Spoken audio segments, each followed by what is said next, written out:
All right, just a couple of quick announcements before we get to our next discussion. If you haven't been downstairs on the second floor, there's a lot of cool stuff going on. People soldering, taking stuff apart, putting it back together again. There's evidently some kind of dildo sculpture of some kind, if you've come across that. Also, Emmanuel asked me to give a couple of quick notes. If you could try to pick up after yourself, like soda bottles and stuff like that, just because we are cramming in.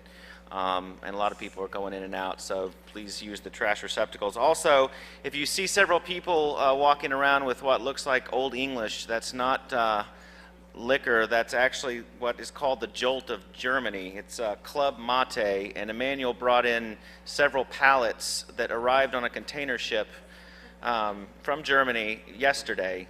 It's this stuff. And it's awesome. So it's for sale. We're not selling it right here. It's for sale downstairs on the second floor. They might have some up here as well, but definitely try it because it's amazing. And you might need it to stay up for the late night stuff. Also, DVD sales of all the discussions are in the vendor area on the 18th floor. They're burning them on the fly, from what I understand. So if you missed a discussion, you can always pick up a copy. And also, again, please be nice to the hotel and leave their TVs alone. And there's a whole city to cause trouble in out there, so please go meet our good friends, the NYPD. But let's get on to our next discussion. Jacob Applebaum is a member of the Noisebridge Hack Lab in San Francisco. He's also a professional photographer. You can see some of his amazing photographs on his website, and he's published in a lot of magazines, and he's been on Boing Boing about a bajillion times. He's also a developer on the Tor project. This discussion is Advanced Memory Forensics, releasing the cold boot utilities. Let's give it up for Jacob Applebaum.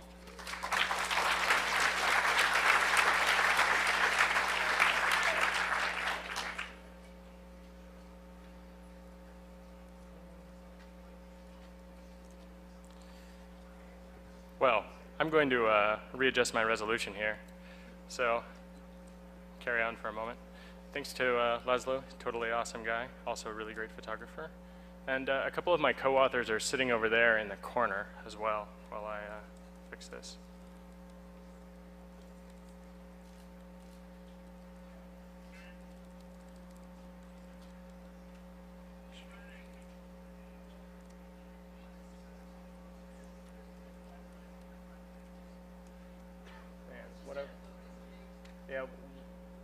What I wouldn't do for a mouse right about now. Great. There we go. Okay, so as Laszlo was saying, I'm a member of the Tor project and also Noisebridge. Though this project is only tangentially related to the Tor project, I'm interested just generally in security and forensics, and specifically I have an interest in anti-forensics. Noisebridge is where a lot of the work for the West Coast part of our team took place. Bill Paul and Seth Schoen from the EFF were working on this diligently most of the time at our Noisebridge meetings, but also other times at the EFF office. So we had a ridiculous number of co-authors on our paper. This is the list of co-authors. Half of the team was Princeton, and they're pretty much the best computer scientists I've ever had the privilege of working with. They're incredibly smart, very humble, quick thinking, just wonderful people. And they're also really, really good hackers. So basically, in the summer of 2007, I was hopped up on a lot of this Mate in Germany at the KS Communications camp. And Seth Schoen and I realized that it was possible, after seeing a small talk on memory forensics, to sort of create a memory stamp, which is this idea of creating a recognizable pattern in memory, and then taking that and searching for it after you've powered a machine off. And we had an IBM laptop, and that IBM laptop had memory retention times up to 25 seconds without cooling.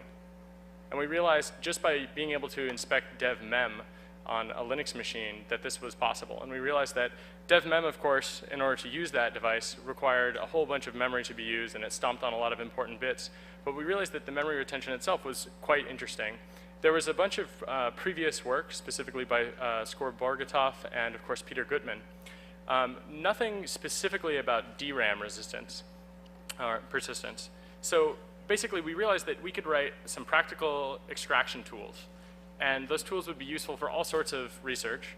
And basically, the first thing that came to mind was that there are major security concerns with any sort of thing that relies on access controls of a computer. And of course, if you're using some cryptography, and even if you wanted to securely use keys, if you can control when the machine is powered off, and you know that the memory will be retained for some amount of time, then it would be possible to extract the keys, even if the developer has gone to great lengths to stop you from having the keys. This is a sort of high-level overview of this. Our paper goes into a lot of detail, talks about the retention times for different chips. The retention time can wildly vary. It can be something like half of a second. It can be 30 seconds. It can be, when cooled, it's pretty much uniformly no decay. If you do a soft reboot on a machine, it's also pretty much uniformly no decay. So some of the things that we did in the paper were very useful when you have decay, and some of them were useful if you didn't have any decay, but basically both of those things are something you might encounter depending on how you wanted to perform this research. So there's also some videos that demonstrate it, and I won't play them because you can just download them online. And there are a couple of caveats. A number of people here have mentioned that they were unable to reproduce certain parts of this research, and several of those people later told me that they had ECC memory. ECC memory generally scrubs the bits in the memory when it boots. The controller, basically Intel specs for certain memory controllers specifically stipulates that in order to make sure that the ECC memory will be utilized properly so that you can have error correction, you need to scrub all of the bits. So naturally, if you just reboot a machine and it has ECC memory and you're using a memory controller that implements what Intel suggests, you will not see memory retention. But that isn't because the memory isn't actually there when you've done the reboot. It's that it's been specifically scrubbed, which can be useful if you have a machine that scrubs memory and you can force a reboot upon detecting an event. But it does not actually mean that you aren't subject to these issues that I'm going to talk about. So basically, these are the different file systems that we analyzed. We had BitLocker, FileVault, DMCrypt, TrueCrypt, and LoopAES. So did anybody here use any of these? Cool. All right. So BitLocker was simultaneously the weakest and strongest. It's kind of interesting. They basically have a mode where you turn, it's called BitLocker Basic. You turn the machine on, it gets you to a login screen. Well, at that point, the drive is already decrypted and the AES key is in memory. And it relies on you not basically being able to log in. And that is not very good, it turns out.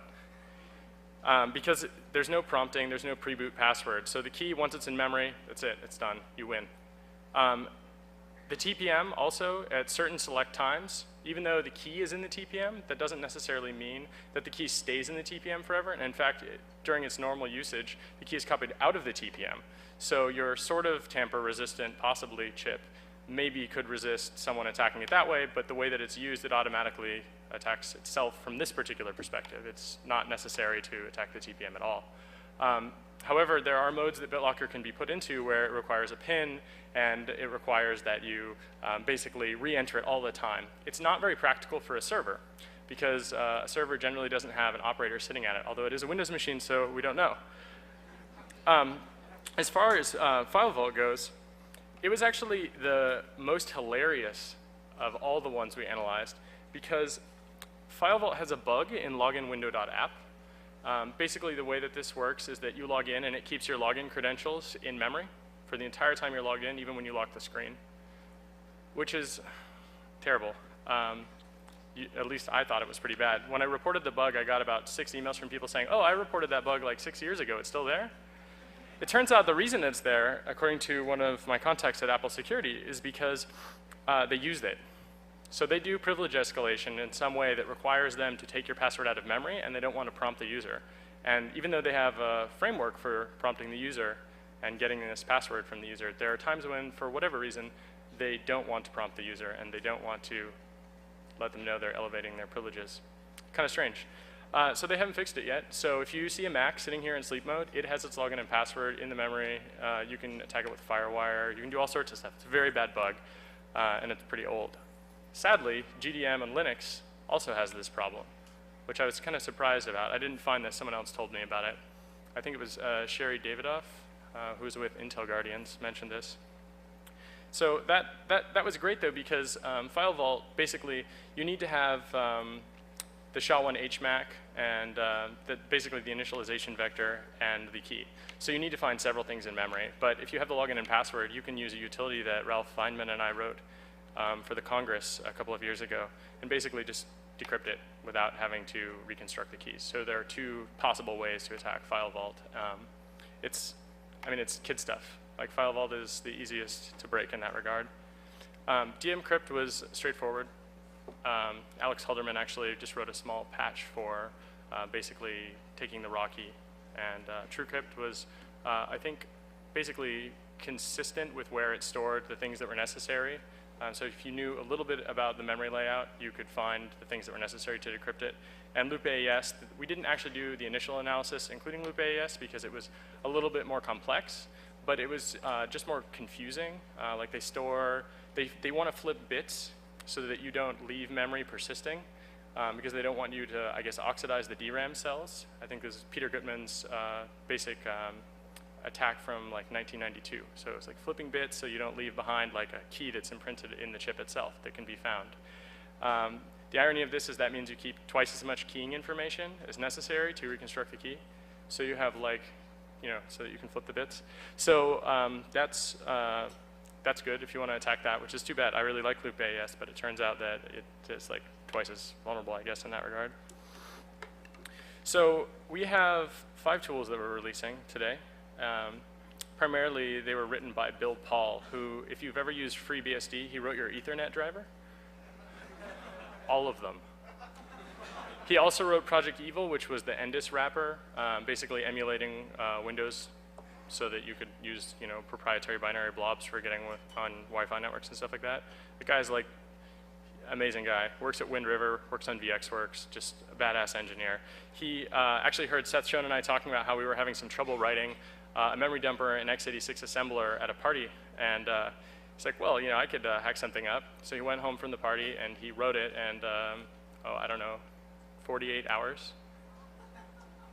It was amazing. I mean, that guy's just amazing. Best engineer I've ever met. We also have, primarily written by Nadia and Alex over there, the AES-FIX, AES key find, and the RSA key finder. The intellectual contributions here are definitely AES-FIX and AES key find. The BIOS memimage and EFI memimage are something that you could write. These ones were just specifically useful for what we wanted to do, and I'll get into each one in a second. And the RSA key find, a lot of people have talked about doing this. Other people have implemented it. I've never seen a public implementation, so here's a public implementation. I think Nadia wrote it in just a couple of hours. She's like the crypto version of Bill. There's one set of unreleased tools, which a lot of people have also asked me about, so I just wanted to mention this. The BitUnlocker tool is not going to be released.